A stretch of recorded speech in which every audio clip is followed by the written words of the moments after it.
Intent. Keep that word in mind because it's the most important word a character designer needs to know. If there could only be one other piece of advice for me to give you, it would be this. You are never done learning.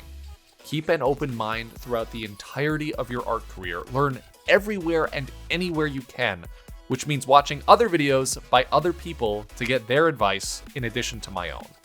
I know it might seem unconventional to put what sounds like the conclusion of my video right at the very beginning, but I want to make sure that even if you only watch the first 30 seconds, you'll still get some value out of it. This is going to be a very straightforward video. Nothing fancy, nothing flashy, no quick cuts or dramatic edits. I made this because I want to be able to share, as cohesively as possible, my method and techniques for designing characters. If you don't already know me, hi, I'm Jack. Welcome to my channel, Subjectively. We do a lot of drawing here, from dinosaurs to eldritch abominations to fake Pokemon, but despite all of the variation in what we draw, a common request appears throughout the comments of all of our uploads. Could you make a video explaining your process for character design?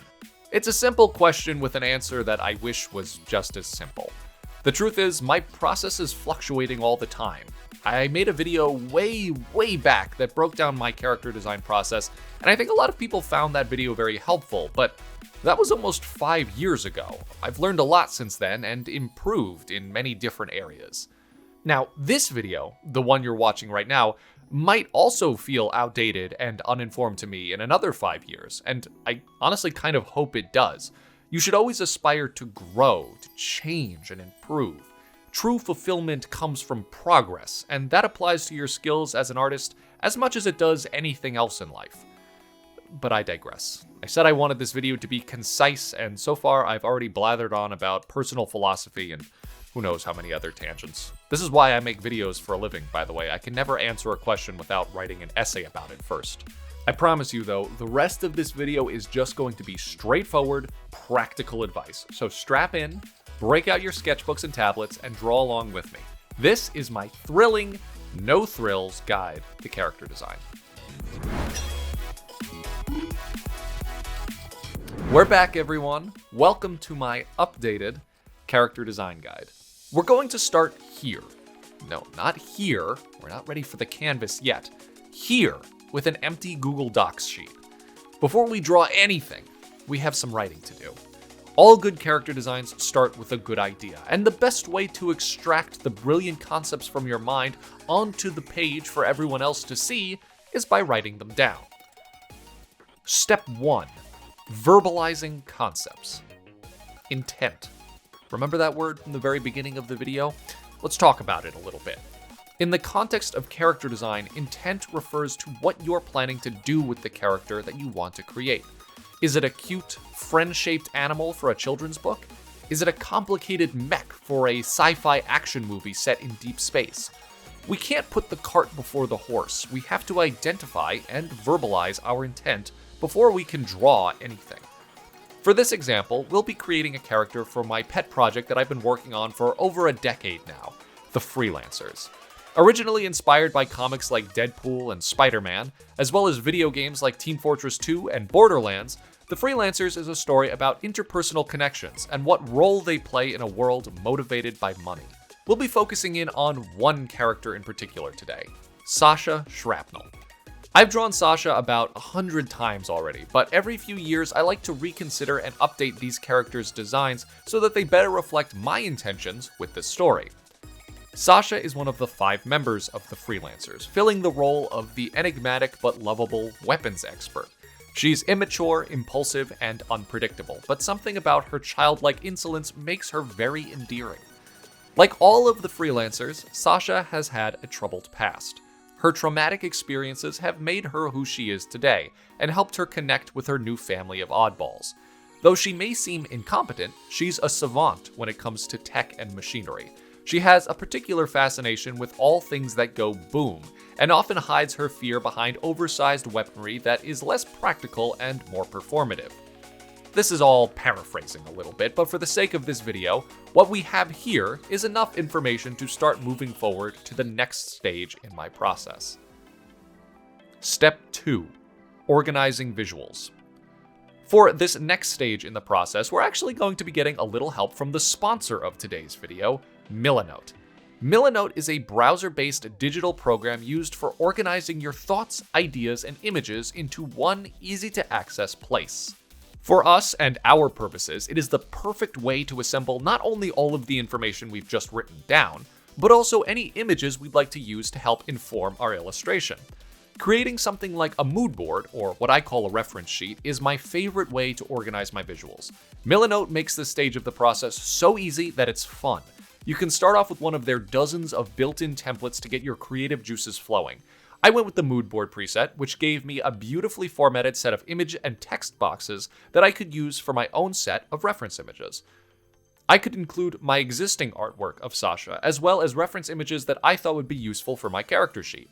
When you're working on a mood board like this one, don't hold back. Include as many different kinds of images as you'd like. Milanote will format them for you so that nothing gets too cluttered or hard to understand. And if you don't like the presets they provide for you, you can rearrange and resize every element on the board. Don't limit yourself to only images. Include all of the ideas that you have written down from the first stage in our process. Milanote lets you add captions to images, as well as separate text boxes that you can use in any way that you'd like. You can even organize your thoughts further by connecting text to images with these little arrow tools. I absolutely love these because I have a habit of laying out my assets without giving too much thought to how each one relates to the other. With Milanote, I can drop these assets wherever I please and connect them once I'm done so that all of my thoughts make as much sense on my screen as they do in my head. When you work from a reference sheet or a mood board like this, be sure to write down your relevant thoughts and include any images that you think will help further your character's design. When you work on your final design, or character turnaround, however, try to omit excessive notation. Your character should be able to speak for itself, even in concept art. Synthesize all of your ideas into a cohesive set of visuals that an audience can interpret without any explanation. If you're working with a team, notes that will help other team members do their job are appropriate on these sheets. With Milanote, you can invite your colleagues and clients to gather important feedback and collaborate with them in real time. For example, notes like feels heavy or flows like water would be helpful if you handed off your character sheet to a 3D modeler.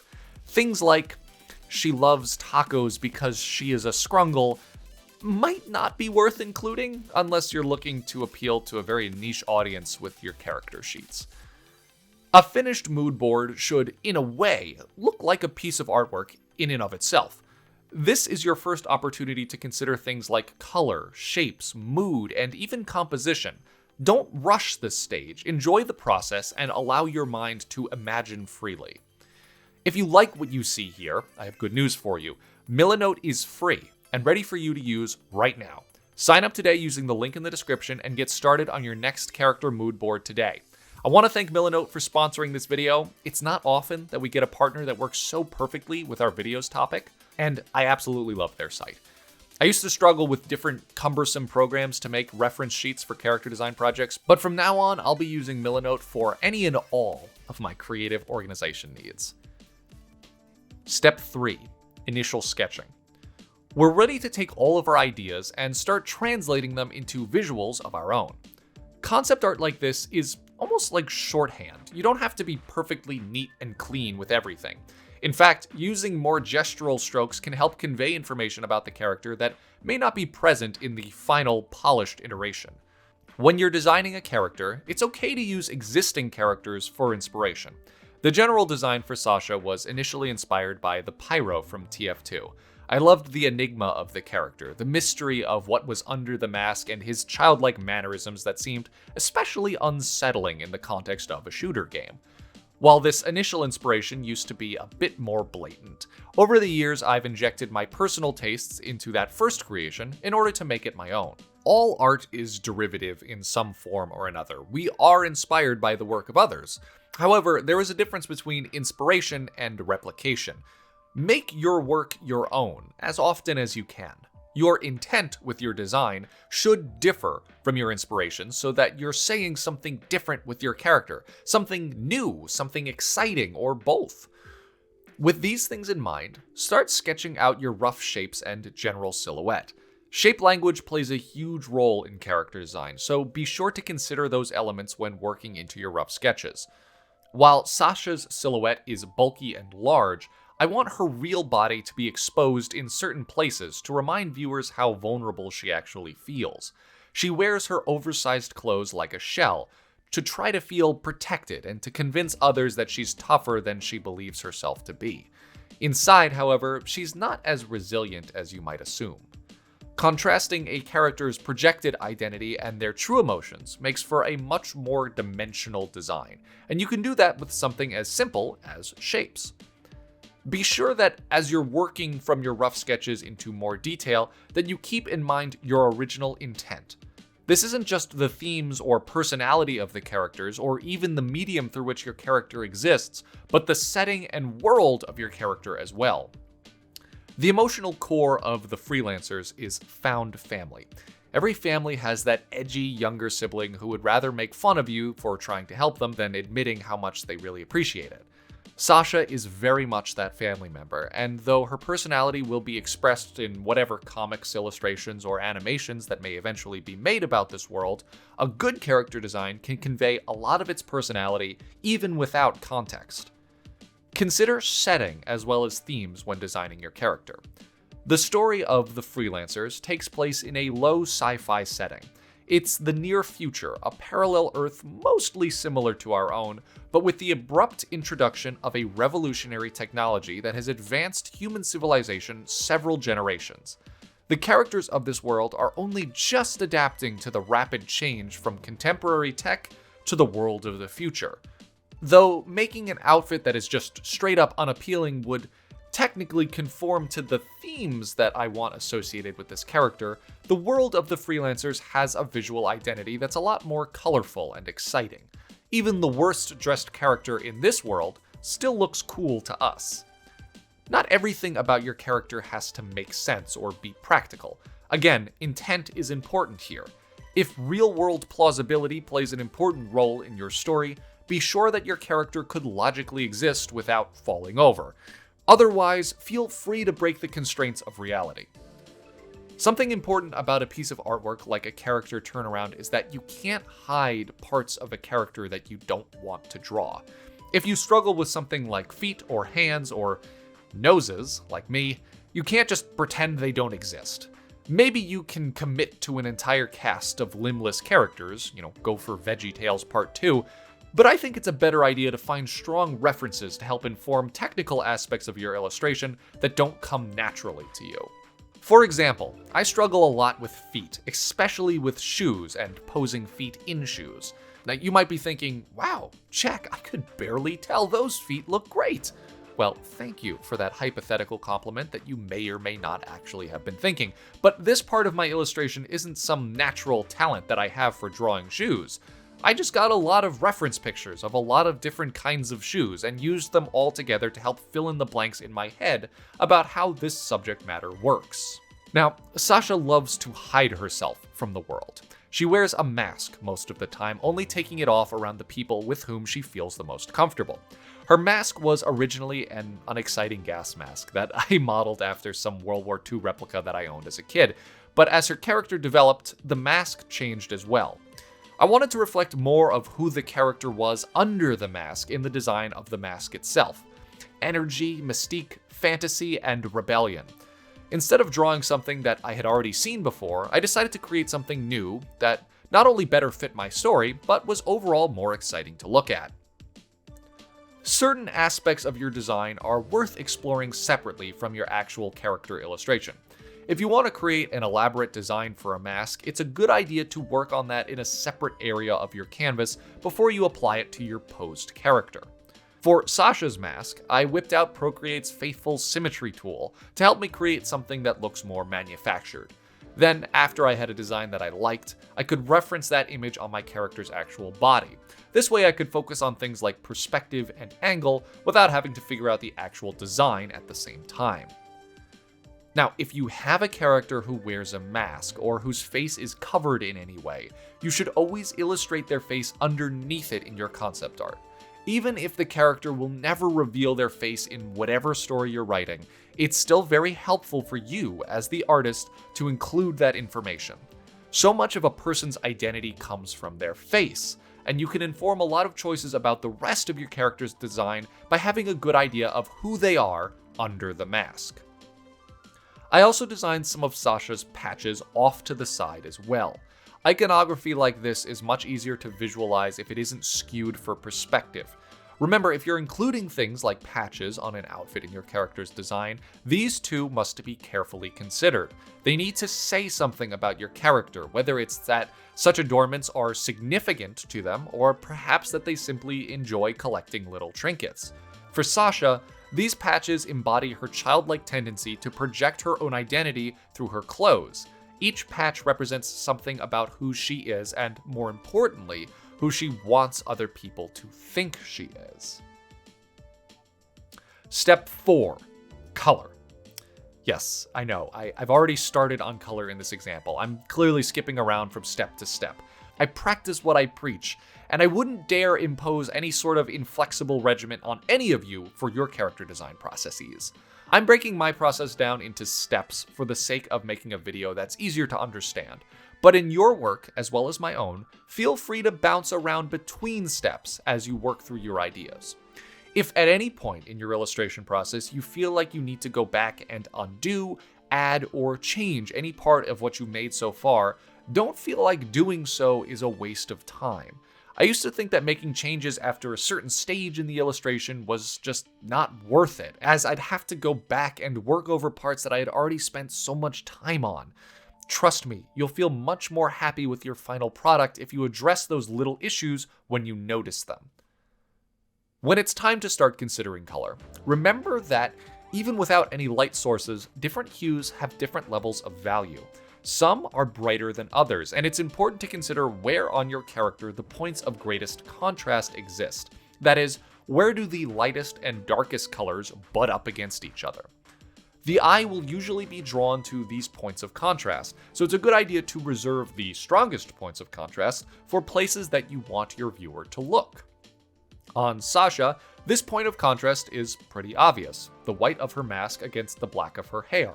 This draws the eye up to her head and her face, so that even with all of her cluttered patches and saturated clothing, the design still has a clear focal point. If you're working digitally, don't be afraid to shift your colors to grayscale so that you can identify more clearly which colors are lighter or darker than others. You might be surprised which colors have almost no contrast against each other when in grayscale.